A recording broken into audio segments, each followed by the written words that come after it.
Petugas Gabungan Manggala Agni Kementerian Kehutanan Daerah Operasi Lahat bersama BPBD Muara Enim sejak Sabtu berupaya memadamkan kebakaran lahan gambut di Desa Gumai, Kecamatan Gelombang, Muara Enim.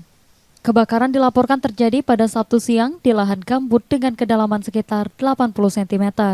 Bara yang menyala di bawah permukaan tanah menjalar ke semak belukar dan kayu gelam kering.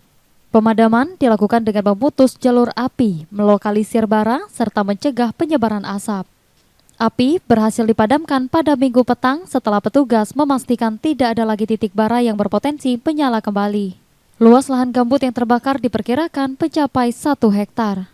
Memasuki puncak musim kemarau, kebakaran lahan gambut mulai muncul di sejumlah wilayah Sumatera Selatan.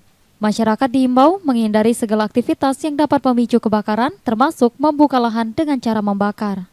Manggala Agni Daob Sumatera 16 Lahat 2 hari ini telah melakukan pemadaman kebakaran yang terjadi di Desa Gumai, Kecamatan Gelombang, Kabupaten Muara Enim.